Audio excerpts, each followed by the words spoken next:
ஐயா வணக்கங்க. சொல்லுங்கள் சார். ஐயா உங்களை பற்றி சொல்லுங்கள் கொஞ்சம். என்னுடைய பேர் ரவிங்க. சரிங்க. பெருமாள் அதிகாரப்பட்டி இருக்காங்க. சரிங்க. இப்போ நீங்கள் விவசாயம் பண்ணிட்டு இருக்கீங்களா சார்? கூட ஆடு வளர்க்குறீங்க? ஆடு மாடு எல்லாம் வளர்க்குறீங்க? 4 மாடு வச்சுருக்கோம், ஒரு 20 ஆடு வச்சுருக்கோங்க. சரிங்க சார். இந்த ஆட்டுக்காக போட்ட செட்டுங்க. சரி. செட்டு வந்து என்ன சைஸுங்க சார்? செட்டு வந்து 37க்கு 17ங்க.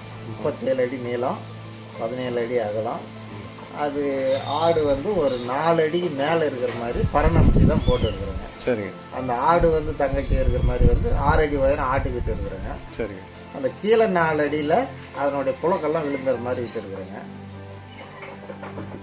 சார் இது கீழே என்ன ஹைட்டு சொன்னீங்க சார்? கீழே வந்து இது 4 அடி ஹைட் விட்டுருக்குறேங்க. 4 அடி. 4 அடி ஹைட். இதில் வந்து ஆட்டு கழிவுகள்லாம் கீழே வர மாதிரி விழுந்துருங்க. நாம் வந்து டெய்லி பார்க்க வேண்டிய அவசியம் இல்லைங்க. அது சுத்தம் ஆயிரும். நாம் ஒரு 3 மாதத்துக்கு ஒரு டைமு இந்த புழக்கையை சுத்தம் பண்ணிக்கிட்டோம் போகிறோம். சார் இந்த 4 அடிக்கு மேலே கூரை வந்து இதில் வந்து என்ன ஆயிட்டுங்க சார்? 4 அடியிலேருந்து 6 அடி இங்கே கூரை வச்சுருக்கேங்க. அப்படிங்களா? ஆட்டுக்கு நாம் மேலே போய் வர சௌகரியப்படுற மாதிரி இதெல்லாம் காத்தோட்டமாக இருக்குது. காத்தோட்டமாக இருக்குது. 6 அடி கூரை வச்சுருக்கேன். சரிங்க சார். சரிங்க சார். சார் இப்போ இங்கே இது என்னதுங்க சார்? இங்கே இது ஓப்பனாக இருக்குங்களா சார்? இது ஓப்பனாக வந்து மாடு கட்டுறதுல மாடுங்களா? மாடுங்க, ஒரு 4 பால் மாடு இருக்குதுங்க. சரி. பால் மாடு தான் இந்த இடைவெளி வித்தியாசம். இந்த மாடுக்கும் இதுலேயே அப்படியே அட்டாச்சுங்க சார்? மாட்டுக்கு இல்லையா சேர்த்து. சரிங்க சார். சார் இப்போ இந்த செட்டில் எத்தனை ஆடு வச்சுருக்கீங்க சார்? செட்டில் ஒரு 20 ஆடு வச்சுட்டு இருக்கிறேங்க. 20 ஆடு இருக்குது. இதில் என்னென்ன ரகங்கள்? 20 ஆடு இருக்குது. அதாவது நாட்டு ஆடு கிராஸு. சரிங்க சார். அப்புறம் சேலம் கருப்பாடு. ஓஹோ. அப்புறம் தலைச்சேரி கிராஸுங்க. தலைச்சேரி கிராஸும் வச்சுருக்கேன். அதாவது வந்து அந்த ஒவ்வொன்று கிராஸ் பண்ணி கிடந்தாலும் அது கொஞ்சம் தரமாக வீரியமாக வளருன்ட்டு. சரிங்க. அதனால் அது கிராஸ் விட்டுருக்கு. சார் இப்போ இந்த ஆடெல்லாம் எங்கே முதல்ல நீங்கள் பர்ச்சேஸ் பண்ணுங்க? பர்ச்சேஸ் வந்து நாங்கள் இந்த தலைச்சேரி கிராஸ் வந்து லோக்கல்லே வாங்கிட்டோம், தெரிஞ்சு வேறு பண்ணையிலேருந்து. சரிங்க சார். அப்புறம் சேலம் கருப்பாடு வந்து நாங்கள் கிருஷ்ணகிரிக்கு வந்து வாங்கிட்டு வந்தோங்க. ஓஹோ. அங்கே எங்கள் லோக்கலில் போயிட்டு வாங்கி ஒரு பண்ணையிலேருந்து தான் பண்ணையிலேருந்து வாங்கிட்டு வாங்கிட்டோம். சார் இப்போ இதில் எத்தனை தடுப்பு, எத்தனை அறைகள் இருக்குது? இதில் வந்து 4 அறையாக பிரித்து வச்சுருக்குறேங்க. சரி. 3 அறை வந்து தாயாட்டுக்கும் பெரியாட்டுக்கும். சரிங்க. இதில் ஒரு அறை வந்து குட்டிங்களை மட்டும் தனியாக ஒதுக்கி தீனி போட்டுக்கிற மாதிரி வச்சுருக்குறேங்க. ஓ, குட்டிங்களுக்கு மட்டும் தனியாக ஒரு அறை, தீனி போட்டு தனியாக அறை ஒதுக்கி வச்சுருங்க. சரிங்க. சரி.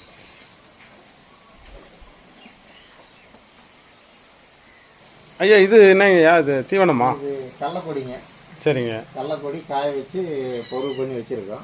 காய வச்சதுங்களா? காய வச்சதுங்க. சரிங்க. இது வந்து ஆட்டுக்காக போட்டால் ஆட்டு நல்லா எண்ணெய் பசையாக இருக்குங்க. நல்லா பசையாக வளரும். முழுக்க ஆட்டுக்கு மட்டும் போடுறீங்களா? ஆட்டுக்கு மட்டும் வச்சுருக்குறேன். நல்லா கொழுப்பு சுத்தம் ஆடு வளருங்க. அப்படிங்களா? இப்போ இது ஒரு நாளைக்கு எத்தனை முறை போடுறீங்க? இது வந்து ஒரு நாளைக்கு ஒரு முறை போடுவோங்க. அப்படிங்களா? ஆமாங்க. இதில் சாப்பிட்றதுன்னா இதை கழிச்சல் அது மாதிரி வருதுங்களா? இல்லை, அந்த இதெல்லாம் கழிச்செல்லாம் எதுவும் இதில் வர்றதில்லைங்க. அப்படிங்களா? சரி. இது எப்படிங்க வெளியிலேருந்து வாங்குறீங்களா? இல்லை இல்லை, இது நம்ம இது சொந்தமாக உபயோகப்படுத்தும். உங்கள் நிலத்தில் விளையிறதே அப்படியே பயன்படுத்துகிறீங்க? ஆட்டுக்காக வச்சுக்கிட்டு. சரிங்க. சரிங்க. சரி. ஐயா இது வந்து நாங்கள் குளுத்தின்றாங்களா? அதுங்களா? குளுத்திங்க. இது மாட்டுக்கான குளுத்திங்க. இங்கே அப்படியே மாட்டுக்கும் அப்படியே வச்சிடுறீங்க? மாட்டுக்கு ஒன்று இங்கே வச்சுருவாங்க. சரிங்க. இப்போ ஆடுங்களுக்கெல்லாம் நீர் மேலாண்மை ஆட்டுக்கு மேலேயே ஒரு குளுத்தி வச்சுருக்கேன். ஓ, அதுக்கும் குளுத்தி தான்? ஆட்டுக்கு தண்ணி அங்கே மேலே இருக்குதுங்க. ஐயா இப்போ வந்து ஆட்டுங்களுக்கு எங்கே நீர், எங்கே அவங்க தண்ணி பாய்ச்சுறீங்க? எந்த இடம்? நீர் மேலேயே வச்சுருக்குறாங்க. ஓ, இதுங்களா? இதுங்க. இது வந்து ரைட். இதில் தண்ணிங்களா? அதில் தண்ணிங்க. ஒரு நாளைக்கு எத்தனை முறை தண்ணி கொடுப்பீங்க?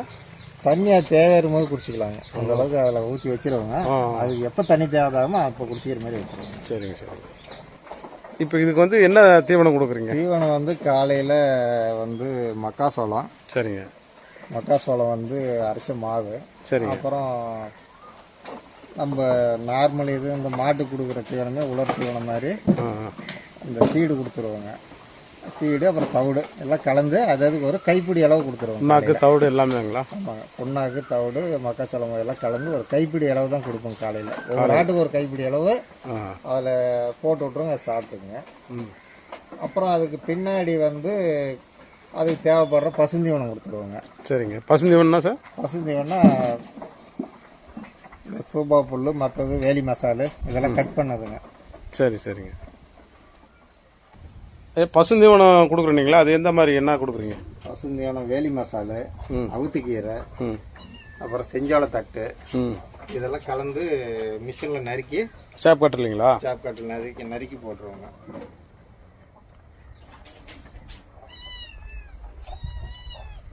பக்கத்துலேயே அப்படியே சேப் கட்டரை வச்சுருக்கீங்க? சாப் கட்டர் அட்டாச்சா? இதில் நறுக்கி கொண்டு போய் போட்டுருங்க. நறுக்கி கொண்டு போய் போட்டுருவோங்க. ஐயா இப்போ வந்து நான் இதுக்கு நோய் பராமரிப்புனா எப்படி மேலாண்மை பண்ணுறீங்க? நோய் பராமரிப்பு நம்ம செட்டு வந்து காத்தோட்டமாக இருக்குதுங்க. சரிங்க. அதாவது ஒரு காற்று இல்லாத அடிச்சு வச்சுருந்தா ஒரு இருட்டறைகிற மாதிரி தான் நோய் வருங்க. இது காற்றும் வரும், வெளிச்சமும் வரும், வெயிலும் அது என்ன தேவையோ எடுத்துக்கிற மாதிரி தான் வச்சுருக்குறேங்க. சரிங்க. அதனால் வந்து ஆட்டுக்கு நோய் வாய்ப்பு வர்றதுக்கு வழி இல்லைங்க. சரி. ஆனால் குட்டிங்களுக்கு மட்டும் குட்டி பிறந்து ஒரு 20 நாளைக்கு சரிங்க பென் பெண்டா ப்ளஸ்ன்றது ஒரு 3 ml மட்டும் ஒரு குட்டிக்கு விடுவோங்க. சரிங்க. ஒரு 3 மாதத்து வரைக்கும் ஒரு மாதத்துக்கு ஒரு டைமு ஒரு 2 டைம் விடுவோங்க. சரிங்க. அதுக்கு பின்னாடி அதுக்கு நாங்கள் எந்த இதுவும் விட்டுறது இல்லைங்க. சரிங்க. மற்றபடி நம்ம நோய் பராமரிப்பு அது மட்டும்தாங்க. வேற முனி அது மாதிரி ப்ராப்ளம் இருக்கு இல்லை, நமக்கு அந்த எந்த நோயும் இல்லைங்க. எல்லா ஆடும் நல்லா காற்றோட்டமாக இருக்கிறதுனால சுத்தமாக தாங்க இருக்கு. சூரிய வெளிச்சம் நல்லா படுறதுனால எதுவுமே இல்லைங்க, நோய் வர்றதுலன்றீங்க. நோய் வாய்ப்பே இல்லைங்க நம்ம பாட்டில். சரிங்க. சரிங்க. ஒரு டாக்டர் தேட வேண்டிய அவசியம் இல்லைங்க நம்ம பாட்டுக்கு.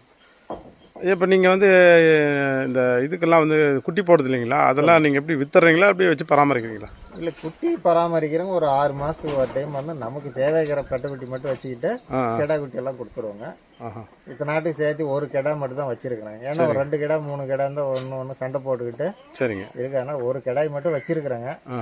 மீதி குட்டியெல்லாம் ஒரு 3 மாதத்துக்கு ஒரு டைம் கொடுத்துருவோம். 3 மாதத்துக்கு 6 மாதத்துக்கு எப்போ நமக்கு பணம் தேவையோ அப்போ வித்துறீங்க. ஆமாங்க. சரிங்க சார். எப்படி லோக்கலில் இங்கேயே வந்து எடுத்துகிட்டு போகிறாங்களா சார்? நீங்கள் சந்தைக்கு இங்கே வந்து லோக்கல்லே வாங்கிக்கிறாங்க. யாருக்கு தேவையோ அவங்க வந்து வாங்கிக்கிறாங்க. சரிங்க. தேவைப்படுறவங்க லோக்கல்லே வந்து வாங்கி போயிடுறாங்க.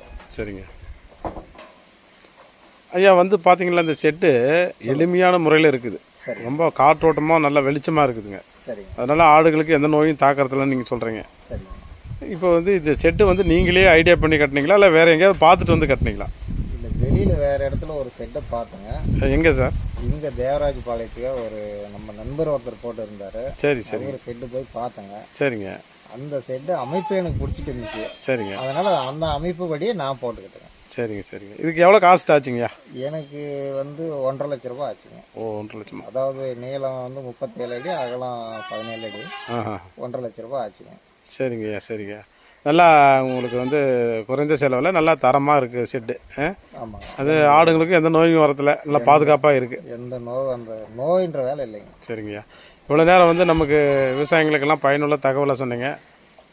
ஐயா நன்றிங்க ஐயா. ரொம்ப நன்றிங்க. நீங்கள் வந்து பார்வையிட்டதுக்கு ரொம்ப நன்றிங்க. நன்றிங்கய்யா. நன்றி.